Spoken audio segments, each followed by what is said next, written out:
today, I had a chance to speak to one of my colleagues, Andrew Dalton, who is an absolute wizard when it comes to Exchange and all of its forms, on-premise, in the cloud, hybrid, you name it. He's able to work with it. And we got together to have a chat about the current situation with an exploit that has been found in Exchange and how dangerous it is and what you can do to protect yourself from it. Okay, let's get right to it. So what's actually happening at the minute with Exchange? Because there's all kinds of news out there in the trade press and various websites, but there's nothing really in any of the normal kind of general public, the civilian press. And I think there really should be. Can you just explain to us what's actually happening at the minute with Exchange? Yeah, without getting into too much of the actual nitty-gritty of how it works, a series of exploits have been discovered in Exchange going back as far as Exchange 2013 that manipulate the virtual directories that are used for EWS, OWA, etc. And unfortunately, with these exploits, it is possible to impersonate the Exchange server's authority and effectively gain a shell session to the customer's Active Directory. Which isn't good. No, as Exchange servers automatically hold quite high level rights within the Active Directory. However, this is very much being compounded by people not following Microsoft best practice, and it's a technical workaround. It's one of those sticky plasters that we all do that makes something work that people should have removed. And that is, a lot of people installed historically Exchange onto domain controllers, which you're not supposed to do. I've done that. Yep. However, if you install Exchange on a domain controller, Microsoft recommend against that because the Exchange server naturally will gain domain administrator privileges. So unfortunately, additionally as well, when people had problems with mailbox permissions in the early days of 2000, 2003 Exchange, quite often they would add the Exchange servers to the domain admins group or even enterprise admins because it would make things start working when they hadn't got things set up. And this it's something that I think we've all done and slapped ourselves on the back of the wrist whilst doing it, knowing full well that it's a bad thing to do. Exactly, and that's what's happened. So it's what the attack on Exchange isn't so much as people are hacking through the Exchange in that respect. They're using it to leverage other ways to get into the network of the customer. And unfortunately, as I said, it's every version of Exchange from 2013 onwards that is that has an internet facing sort of website element to it. Right, so if there's OWA, EWS, ECP, all of those sort of virtual directories are just natively published to the internet by most people. And it's probably worth noting, actually, the reason that Exchange Online didn't get hit by this is Microsoft can afford what most customers can't. Exchange Online is protected by a very complex system of WAFs and filtering, etc., before you even make a client connection to keep everything safe. And most customers can't afford this. So they just want to stick it in and forget it, which is why it ends up on a domain controller with global admin rights. Exactly. And so Exchange Online is protected, but most customers can't afford the WAFs for publishing, so they just do a straight NAT for the virtual directories on Exchange. And this has also now been compounded by the terrible, terrible secret of Exchange that I, as a consultant, see day in, day out, in that people have put Exchange in and they've forgotten about patching it. They maybe are putting Windows patches on, but not the Microsoft patches. Yes.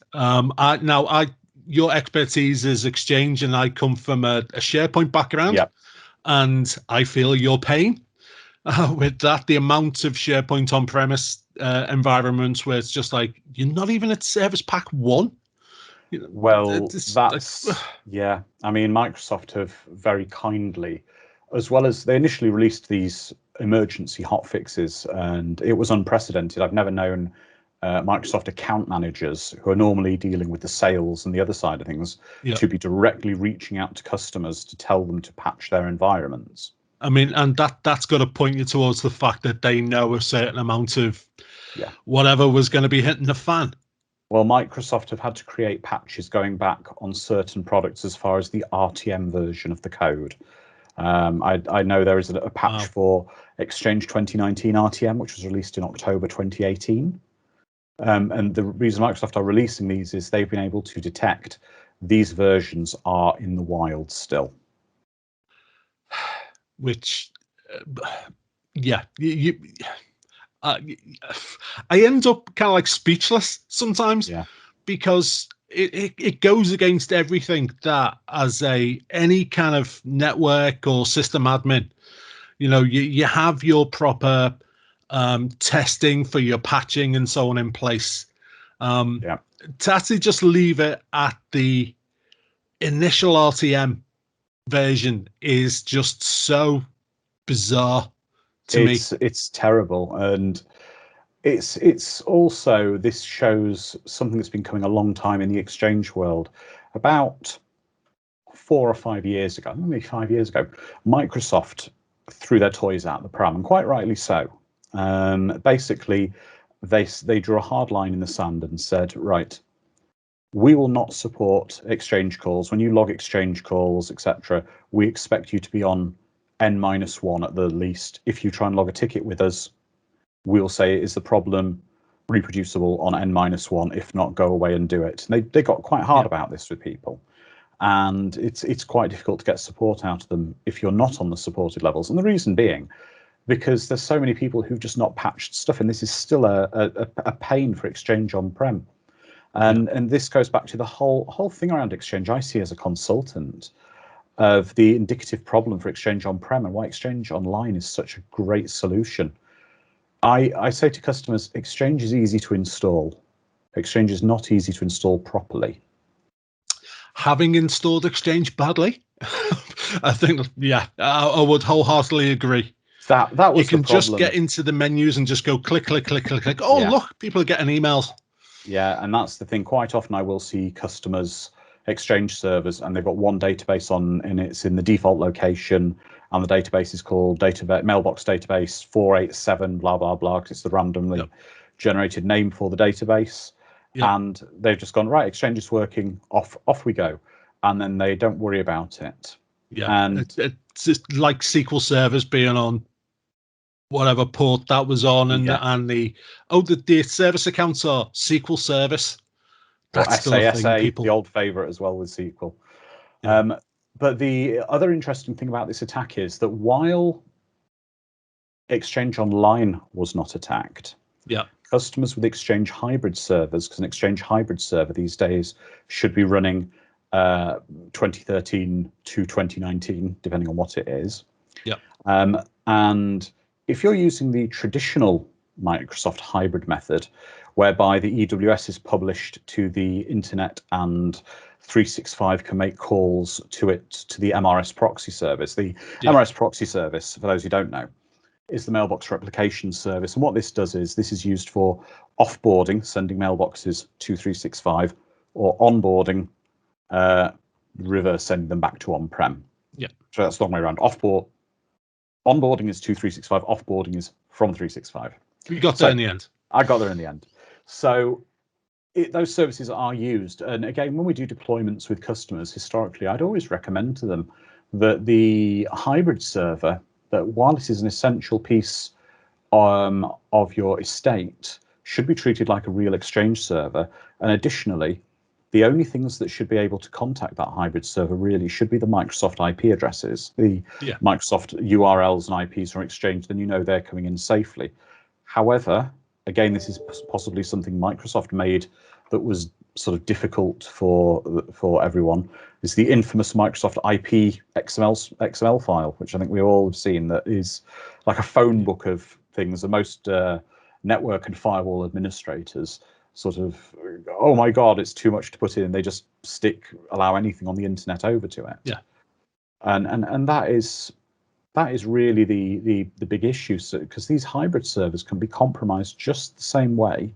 And while they've maybe not got mailbox data on them, you can get in, it can still be exploited and used the same way. And in fact, hybrid servers are possibly worse for not being patched, because for most People don't people, realize they've got to. they don't realize they've got to patch them. They don't realize what they are, because the hybrid server ultimately for most people, it stops being an Exchange server and it's just an admin panel that they load up. So it is interesting. So the big problem that's really happened in the past sort of week and a half, 2 weeks, is the attack was bad. I mean, really bad. It's unprecedented in the Exchange world.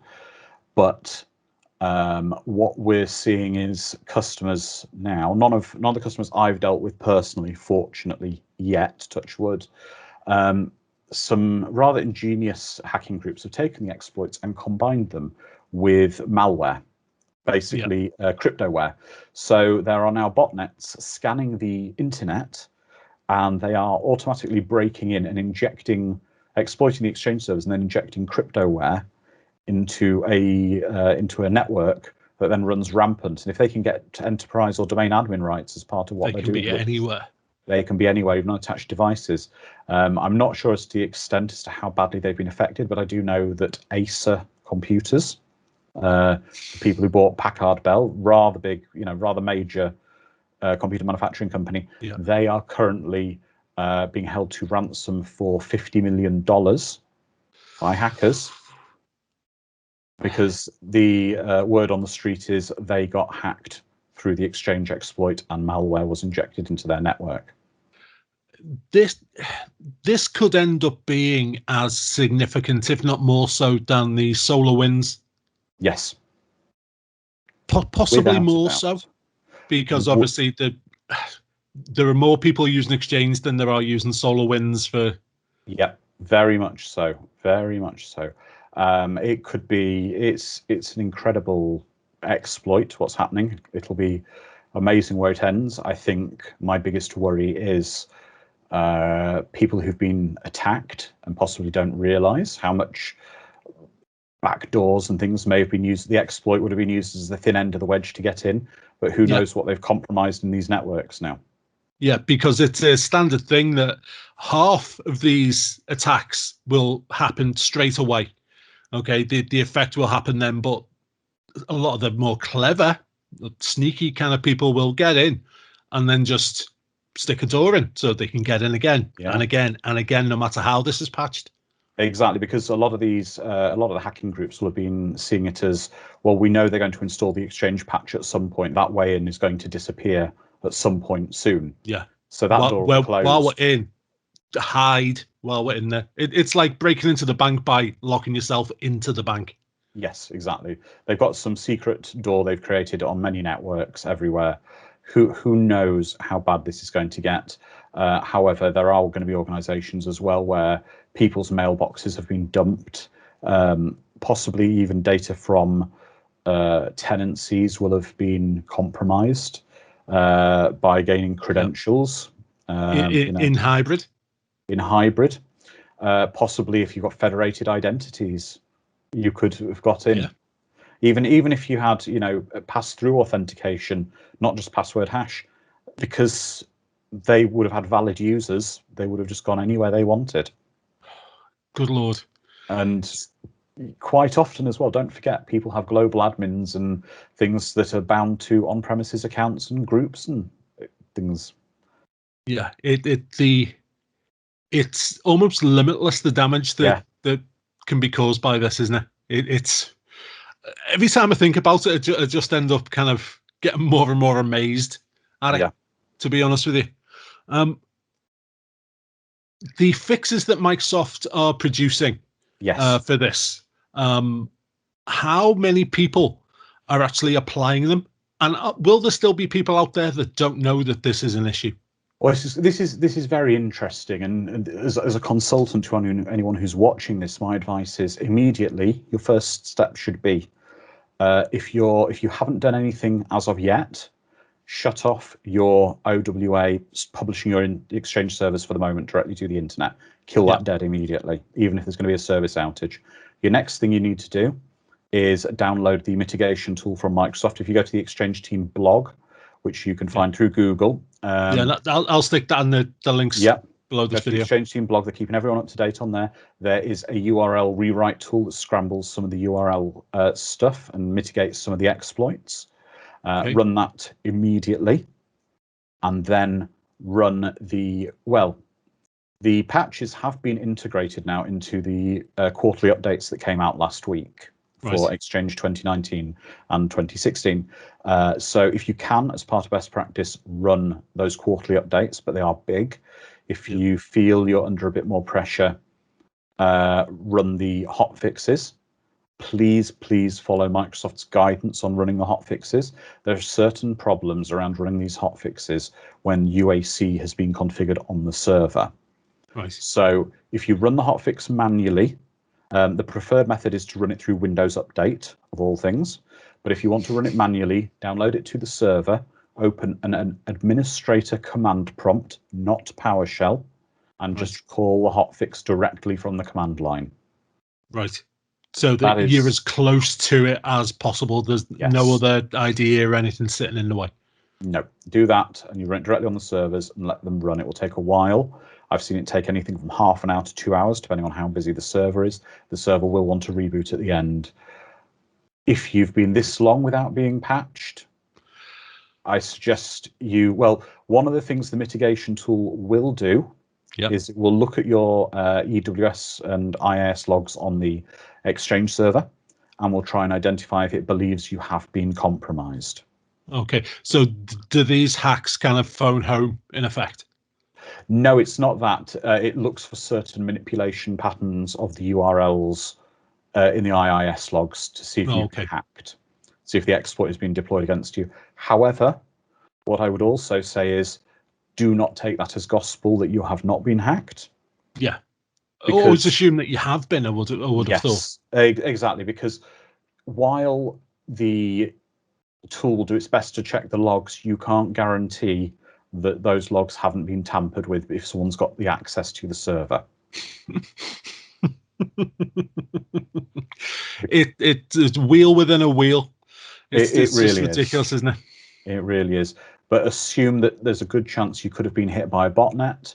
So I would recommend, as a matter of urgency, best practice taking place on all your estate.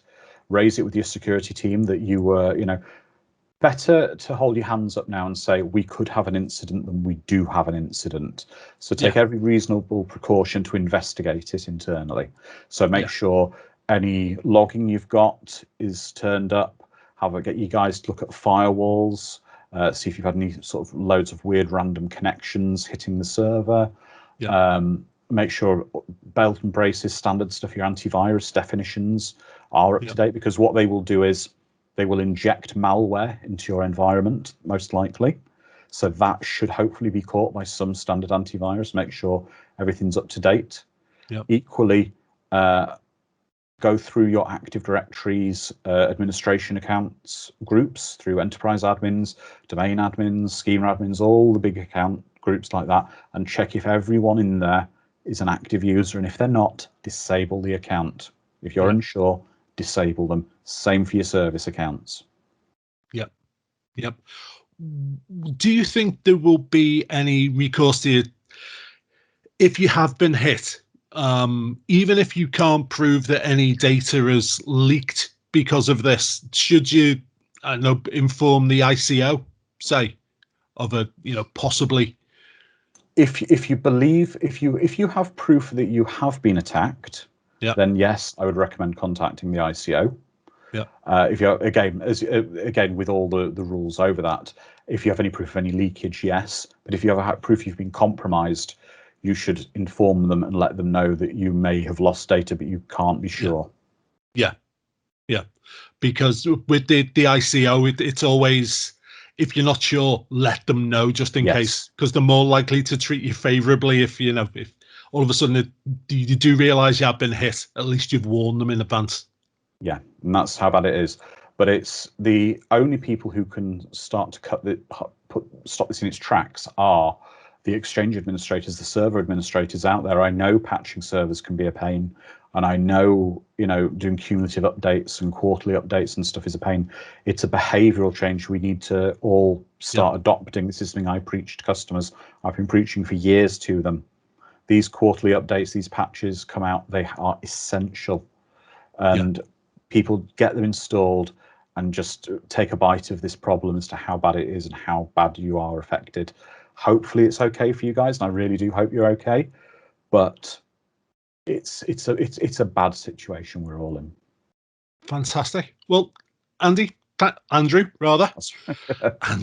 Sorry, I always kick off when people call me Dave as well. So then, Andrew Dalton, thank you very much for your time. Very welcome. Okay, thanks a lot. See you now. Bye. Well, I'd just like to thank Andrew Dalton for his time on this video. Don't forget to like, comment, and subscribe. My name's David Davies, the 365 Guru. It's been a blast. I'll speak to you soon.